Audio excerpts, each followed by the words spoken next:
சமூகத்தில் நடக்கும் உண்மை செய்திகளை உங்களுக்கு உடனுக்குடன் தெரியப்படுத்தும் உங்கள் மக்கள் சாணக்கியம்.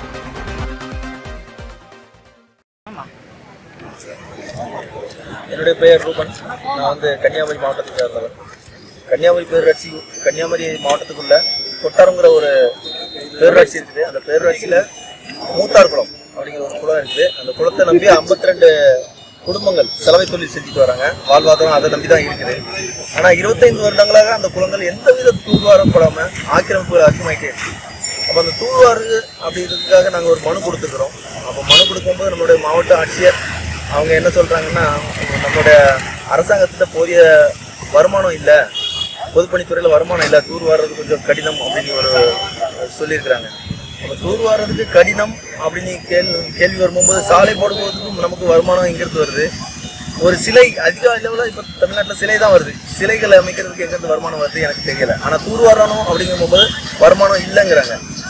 அப்போ இது எல்லாமே மக்களுடைய வரிப்பணத்தில் இருந்து தான் வருதா, இல்லை மக்களுடைய வரிப்பணத்தை வச்சு செய்யக்கூடாதுன்னு நினைக்கிறாங்களான்னு ஒரு கேள்வி வருது. என்ன சொல்கிறாங்க, விவசாயிகளை வச்சு நீங்கள் எடுத்துக்கிடுங்க, தூர்வாரிக்கிடுங்க அப்படிங்கிற ஒரு வார்த்தையை சொல்கிறாங்க.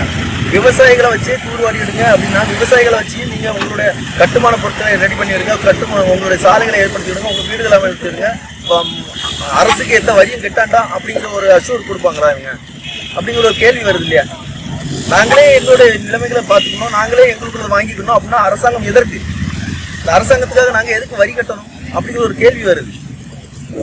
அதே மாதிரி இன்னொரு குறிப்பான ஒரு விஷயம் சொல்றாங்க, NGOs, அதாவது கன்னியாகுமரி மாவட்டத்தில் இருக்க சமூக ஆர்வலர்கள் பெரிய அளவில் செயல்படலை அப்படிங்கிறாங்க.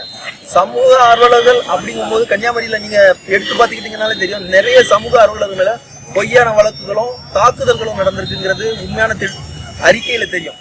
புள்ளி விவரங்கள் சரியாக தெரியும். அதுல என்ன சொல்றாங்க, எங்க போனாலும் இப்போ 2 மாதங்களுக்கு முன்னால கூட நாங்கள் வாகனங்கள் அதிகப்படியான பாரங்களை ஏற்றிட்டு போகுதுன்னு சொல்லி மனு கொடுத்த போது இரவு நேரம் வாகனங்களை சிறைபிடித்தோம். அதே எந்த வாகனங்களை சிறைபிடித்தோமோ அதே வாகன ஓட்டுநர்களை வைத்து எங்க மேல 10 பேர் மேல புனையப்பட்டது பொய் வழக்கு புனையப்பட்டு எங்க மேல இன்னைக்கும் நாங்க அதுக்காக மாவட்ட கண்காணிப்பாளர் அலுவலகத்துக்கும் இரணியல் காவல் நிலையத்துக்கும் போயிட்டு எடுத்துட்டு வரோம். அப்ப இந்த மாதிரி பொய் வழக்குகள் புனையப்பட்டா சமூக ஆர்வலர்கள் மீண்டும் வந்துட்டு இருப்பாங்களா, இல்ல அவங்களுக்கும் குடும்பங்கள், குழந்தைகள், பிள்ளைகள், வயிற்று பசி எல்லாமே வரும், அவங்க குழந்தைகளை பார்த்துட்டு குடும்பங்களை பார்த்துட்டு போயிடுவாங்களா? இதே நெருக்கடி நிலை நீடிச்சா சமூக ஆர்வலர்களே இல்லாம போயிடும். பெரிய பெரிய தொழிலதிபர்கள் ரியல் எஸ்டேட்ல உள்ளவங்க தான் இருப்பாங்க. இன்னும் 10 வருடங்கள் கழிந்து போச்சுன்னா அந்த கொட்டாரம் நான் சொன்ன மூத்தார்குளம் அப்படிங்கிற அந்த குளம் என்ன 10 வருடம் கழிச்சு நான் என்னுடைய பையனுக்கு என்னோட குழந்தைக்கு நான் காட்டும் போது எப்படி காட்ட வேண்டிய சூழ்நிலை வரும் தெரியுமா? இங்க ஒரு குளம் 4 ஏக்கர்ல ஒரு பெரிய குளம் இருந்தது, இன்னைக்கு அது